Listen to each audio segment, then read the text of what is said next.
Hello my dear friends, you're on the Military Summary channel, and today we will discuss the situation in Ukraine on the 29th of July of 2023. Today we have a lot of very interesting updates, so let's start.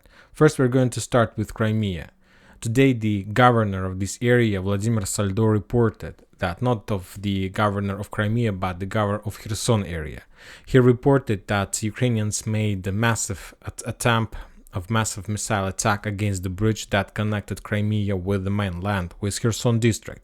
He reported that Ukrainians used around 12 Storm Shadow missiles. All those missiles were shot down by the Russian air defense system, and probably the author of this video claims that on this video we can see the result of work of Russian air defense system, and that on this video we can see how the Russians managed to shot down Ukrainian Storm Shadow missile. We discussed approximately the same situation yesterday. If you remember, the Ukrainians during the previous 24 hours made massive missile attack against the south of Ukraine. There was a very heavy explosion in Taganrog. The Ukrainians were using S-200 missiles, and we discussed that probably the Ukrainians were planning to attack Rostov-on-Don. And also we assumed that Ukrainians would repeat their attack if they have Storm Shadow missiles, if they have possibility to do this. And today the Ukrainians repeated their attack, but as you can see, they changed their focus, they changed their direction, and they attacked the bridge.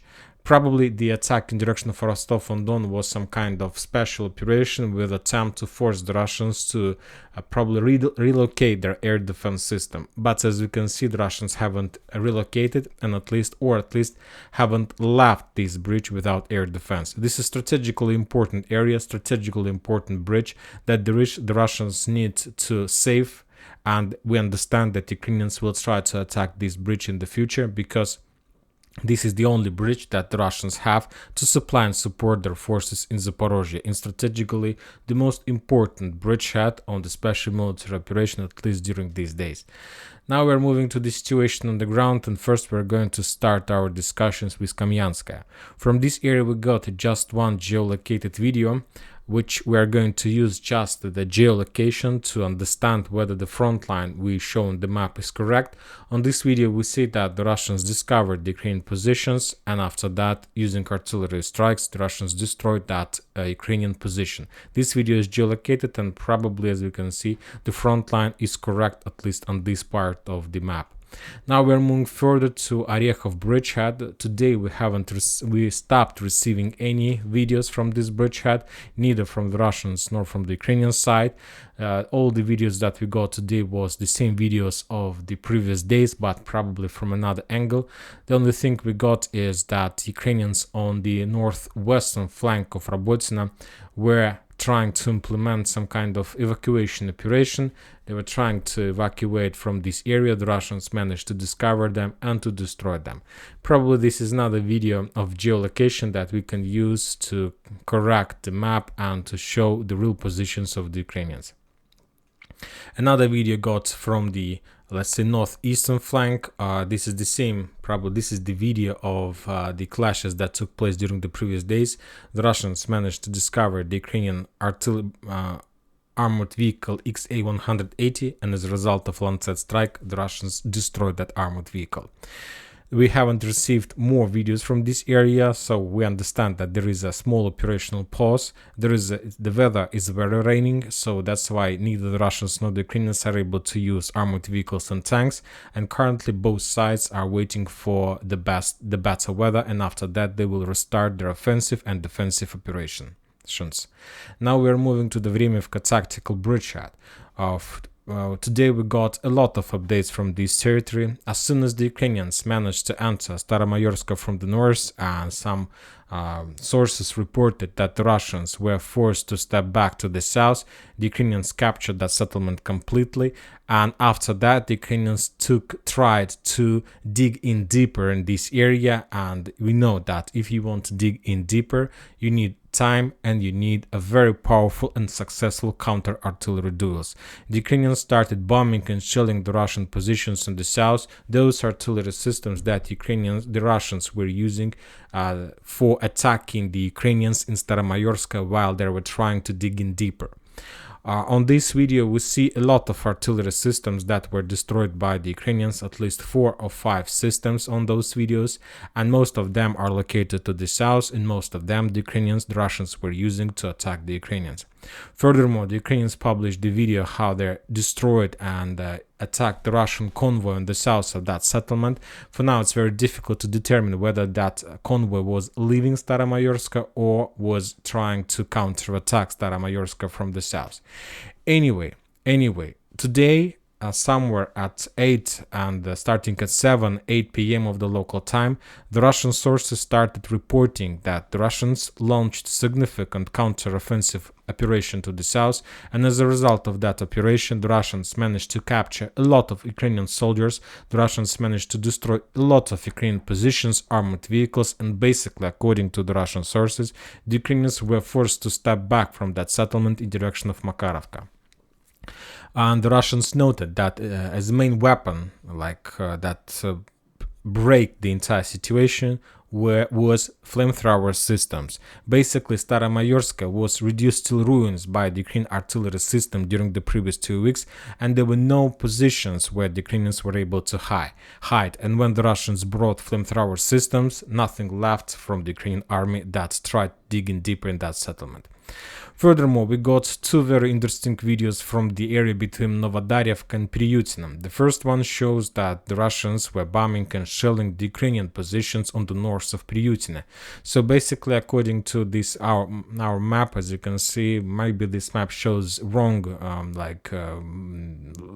combat line, because in this video the author of this video reported about the fact that the Russians managed to destroy the Ukrainian positions on the north of the settlement, and that means that as a result of fierce fightings that took the previous days, the Ukrainians managed to get as close as possible to the settlement. I will adjust the map before the next video. Furthermore, the Russian sources published probably the most interesting video of today. They're calling this video as a hero video. This is the old video of the beginning of June, when the Ukrainians just launched their first waves of a counter-offensive operation in direction of Novodarivka. And on this video, basically, we see how one Russian tank managed to destroy up to 8 armored vehicles of Ukrainian forces. He destroyed this Russian tank, destroyed 2 tanks, Ukrainian tanks, and up to 6 light vehicles of the Ukrainians. We have seen this video before, but from another angle. We've seen this video when the Russian drone was flying above the territory, above that sector, and a lot of armored vehicles were destroyed. And we thought, when we just saw this video just for the first time, that the Ukrainians entered on the minefields and were destroyed as a result of explosions of mines. But now we got more details, and we see that most of the Ukrainian armored vehicles were basically destroyed by the Russian single tank. It's a very interesting video, and I believe that it's worth to see this and to watch how one Russian tank managed to destroy the entire Ukrainian convoy. This is the Russian tank, this one. He was hiding behind the forest line, and basically Ukrainians didn't saw him. They didn't see him, and that was the thing that that tank used as a benefit, as the unexpected situation, and he basically destroyed the entire Ukrainian campaign, probably the entire Ukrainian platoon. The Minister of Defense of Russian Federation reported that as a result of fierce fightings in the south area, in Zaporozhye and the South Donetsk area, the Ukrainians lost 70 soldiers. The total losses were around 135 soldiers, 8 armored vehicles, including 2 tanks, and 1 artillery system D-20. When talking just about Staromaiorske and Rozhaina, and the Russians reported that they repelled every single attack in that direction, the Ukrainians lost 70 soldiers and 4 armored vehicles. Now we are moving to Vuhledar area, and let's say to South Donetsk area, because we also got a lot of updates from this territory, from this sector. There are no offensive operations from both sides, neither from the Russians nor from the Ukrainians, but there is a very powerful and active drone fight between the parties.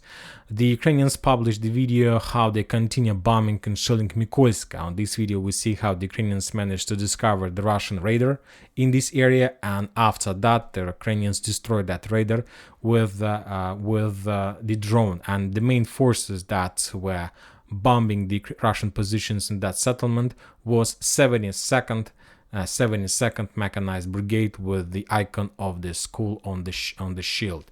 Another video we got from the south, from the same brigade of that settlement. The Ukrainians managed to discover Russian positions, some armored vehicle that was hidden by the Russians between the trees. And after that, the Ukrainians managed to discover and to destroy. And that was not the only armored vehicle that the Russians lost as a result of attack of that 72nd Mechanized Brigade. Another light vehicle was attacked behind, probably was damaged, lost control, and after that stopped. But as you can see, the Russian soldiers managed to survive. They lost just the vehicle that was attacked by the Ukrainian drone of 72nd Mechanized Brigade. On this video, we see how the Ukrainians continue attacking and just basically was tried to destroy completely that light vehicle. The Russians from their side continue counter-artillery duels. They managed to discover and destroy the Ukrainian artillery system in the fields in the south of Orikhiv. The Ukrainians were trying to redeploy and to hide artillery system between the forest lines, between the trees, but the Russians managed to discover this armored vehicle long before it was redeployed. They managed to track this artillery system, and as a result of Russian artillery strike successful, they managed to destroy it. Furthermore, the Russians published another Lancet strike in this area. The Russians also, this video is geolocated. The Russians managed to discover the Ukrainian M777 howitzer that Ukrainians were using to support their forces in Vuhledar direction, in Novomikhailivka direction, probably in Marinka direction. As you can see, this area is located in the center of all these bridgeheads. The Russians discovered that artillery system and destroyed. Also, yesterday there was another video published by the Russians. If you remember, a few days ago, the Ukrainians made offensive operation in the direction of Mykolaiv, the settlement that they were bombing during the previous 24 hours with a small armored force that included few tanks and few armored personal carriers. And after the Ukrainians were defeated, the Russians took a decision not to risk and just bombed and destroyed and damaged those armored vehicles and reduced the Ukrainians' possibilities to evacuate these armored vehicles and probably to repair them. Now we're moving further to Donetsk sector, to Donetsk area. As you can see, according to the events, we've got almost nothing from this bridgehead. Just another video of Battle of Novosilka published by the Russian sources. The Russians discovered the Ukrainians' defense belt, and after that they started bombing and shelling this area. As you can see, a lot of probably 2 or 3 armored vehicles were destroyed as a result of artillery strikes. And as I understand, that was like rotation squads that Ukrainians brought to the combat line for rotation. The Russians managed to discover, to track them, and to create a small ambush in this area. This is not the first video in the vicinity of Novosilka for this week. As you can see, we got 3 videos. We see some kind of activation from the Russian side. So as I see, this is something like artillery preparation, and I expect the activation of the Russians and another attempt of storming this settlement. Now we are moving further. We haven't received any updates from Avdiivka. Both sides, either the Russians and the Ukrainians, currently are trying to making some kind of regrouping. So we'll see what they're going to do next. We got probably the first video since this year in the vicinity of Novosilka, published by the Ukrainian sources. This is, as I understand, this is not the first separate. Maybe it was not the 110th Brigade. So these 2 knives. Maybe even new brigade, I don't remember exactly. The Ukrainians managed to discover the Russian checkpoint, small stronghold, and after that they attacked that stronghold using the FVP drone. So the Russian, as you can see, was dancing, and after that he was punished for the dancings. Now we are moving to another hot point on the combat line of the special military operation. We're going to talk about Bakhmut. For today, we haven't received any updates, neither from the Dubovo-Vasilievka, Berkhovka, Paraskoivka, Egidna area, Zelensky area. We haven't received any video or photo confirmations from Klishevka. But today, mainly we continue receiving most of the updates from Andreevka bridgehead. And as I understand, based on the number of videos and geolocated videos and updates that we received from this front line, we understand that probably this is the most important area for the Ukrainians that they try to penetrate and to cut this territory in two parts. And furthermore, this is the area where the Ukrainians are trying and planning to cross the railways that connects Kurdyumovka and Klishchevka, and to establish their bridgehead on the Russian side, let's say, of these railways. The Ukrainians published the video. They managed to discover the Russian defense positions below, as you can see, the railways. So this is a very smart decision, smart solution. As you can see, the railways is a little bit above of the ground, and the Russians prepared a very powerful, significant defense line above the railways, under the railways, all over this area, and the Ukrainians were attacking those positions. And furthermore, we got another video how the Ukrainians at night, using the night vision equipment, were bombing and shelling this territory heavily. And if we will increase, and this video was published by the 3rd Assault Brigade, and today we have also another very interesting update from this bridgehead. Just after finishing with this video, we will discuss this, why this area currently is the most important for the Ukrainians. If we will increase the range of the updates that we received from this sector for a week, we see that Ukrainians are completely concentrated. We have the shellings of the railroad ways, we have from different angles, we have attacks upon the checkpoints, we have attacks at night, we have attacks with drone against Russian tanks, and so on. And today the Ukrainian sources who published this video, this one, reported that Ukrainians during these days took a decision to redeploy their special unit Kraken, this one, exactly to the south of Klishchevka. And so basically now that offensive operation in direction of Klishchev, in direction of Andreevka, will be controlled and will be implemented by that special unit Kraken. We haven't received any updates about that unit probably for the last 6 months or maybe more. As we understand, this unit was restored, was fulfilled, probably past some kind of rotation period of time, and now these forces are redeployed exactly to the south of Ukraine, and now these forces are responsible for most of those attacks that took place in the vicinity of Andreevka. I expect that within the next 24-48 hours exactly these forces will restart their offensive operation in this direction. And currently the situation with Andreevka reminds me the situation with Staromaiorske. First, the Ukrainians took the decision to reduce the settlement to ruins, and after that they will start offensive operation. The question is whether the Ukrainians are able to hold this territory when they enter, and when the Russians will start bombing this area in response. Furthermore, the Russians published the video how they attack a Ukrainian armored vehicle, probably personal carrier, who was heading somewhere in this direction. As a result of that attack, the Ukrainians lost armored vehicle, and this vehicle was destroyed somewhere among the fields. Furthermore, the Ukrainians published a lot of video how they were trying to bomb and destroy the Russian supply vehicles, for example, and artillery systems, of course. On this video, we see how the Ukrainians managed to discover the drone forces, some drone unit. The Ukrainians managed to discover the Russian SAU Gvozdika, and as a result of drone attack, the Russians lost another artillery system, at least behind the Klishchevka and Andreevka front lines. Furthermore, the Ukrainians managed to track and to discover and to destroy the Russian light vehicle, and as you can see in this video, the drone attack exactly in face of Russian soldier who was moving behind that car.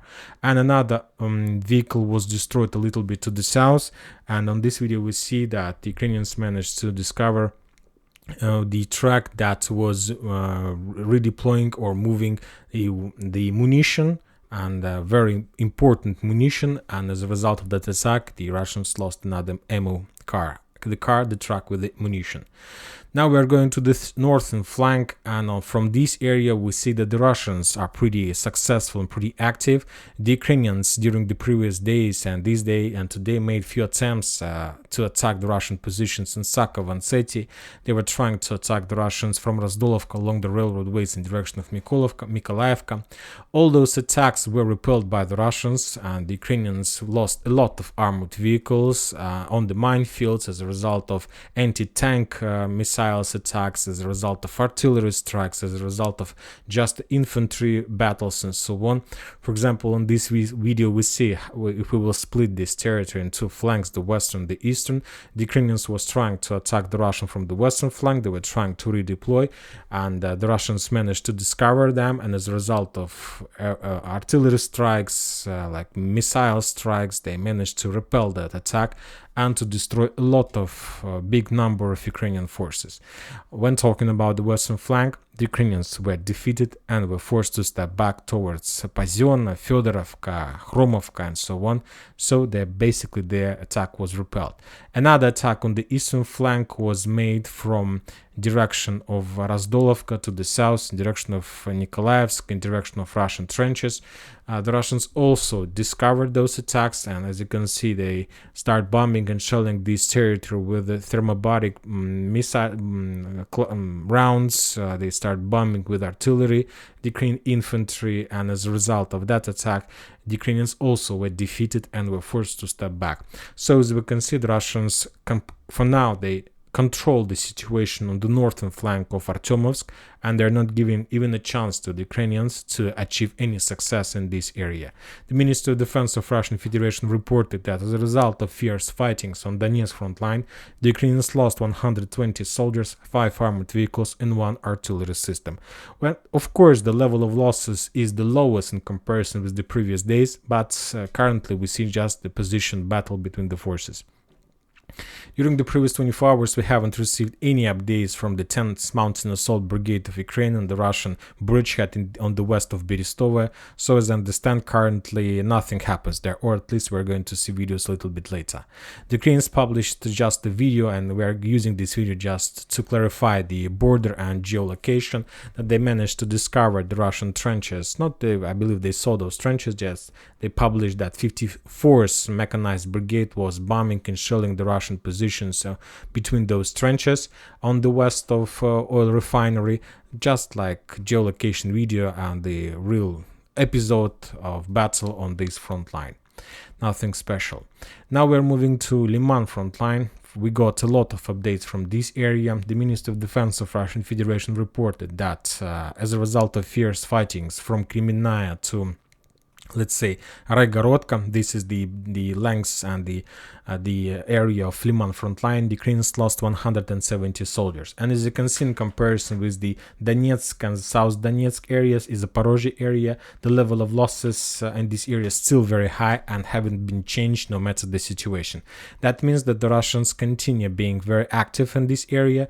The Ukrainians from their side published another video how they managed to discover the Russian positions in the forest. On this side, we're using this video just to show the real border, the real combat line in this area, that we are showing plus and minus the same, the real information, the real piece of information. The Ukrainians managed to discover Russian rotation, the movements of Russian reconnaissance team, and after that they start bombing. As I understand, based on the video, nobody died and there were no even wounded, and the Russians managed to bypass this territory.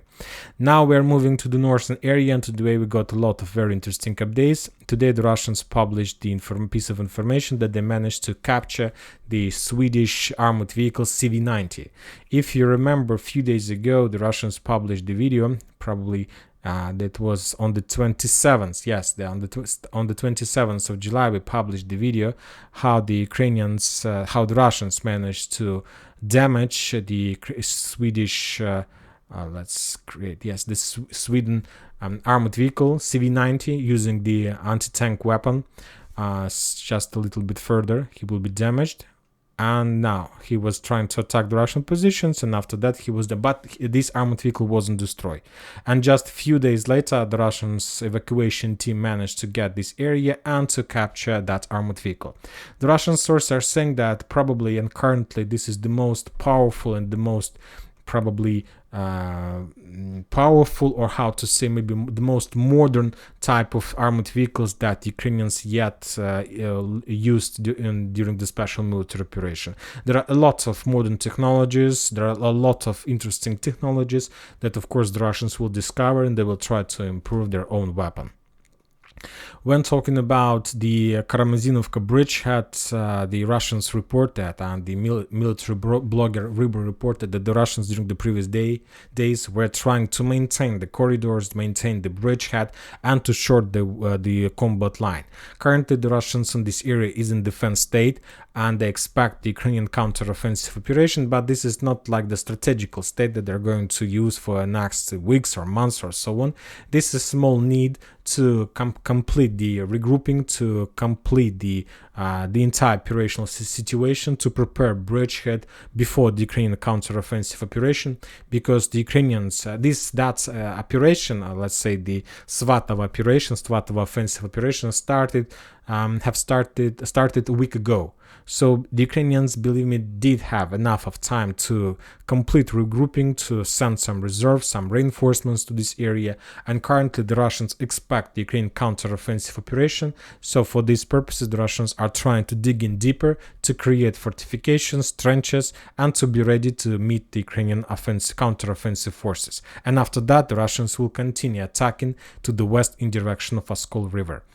And furthermore, the Russians published another video from this area, how they managed to discover and to destroy the Ukrainian positions of the infantry in the forest a little bit to the northwest of that bridgehead. The Ministry of Defense of Russian Federation reported that as a result of fierce fightings on the Kupiansk front line, the Ukrainians lost 20 soldiers and 3 armored vehicles. And almost the same situation when talking about Kherson direction. The Ukrainians, as a result of artillery duels, lost 20 soldiers and 2 armored vehicles. Furthermore, and probably also very important update, that these days Vladimir Zelensky, the president of Ukraine, visited Artyomovsk bridgehead in this area. He was somewhere in the vicinity of Chasov Yar, and we know that if Zelensky visits some area, that means that soon something important, something big is going to happen. And so that's mean that probably the redeployment of special unit Kraken, very powerful unit, the visit of Zelensky means that Bakhmut, Artyomovsk is going to become the main Ukrainian direction of offensive operation for the next 2-3 weeks. And probably the Ukrainians will reduce their attempts to develop their offensive operation in the vicinity of Orikhiv, because they were completely defeated and haven't even reached the main defense line. Probably the Ukrainians will continue some pushings and attacks in the direction of Remivka tactical bridgehead. And as I understand, the Ukrainians will try to return Artyomovsk, because Zelensky visited and he pointed that currently this is the primary region, at least for him. And that's it for today. Military Summary channel reminds you to condemn any violence in the world. Thank you for watching. Subscribe to my channel, put your likes, join my Patreon, and have a good day. Bye bye.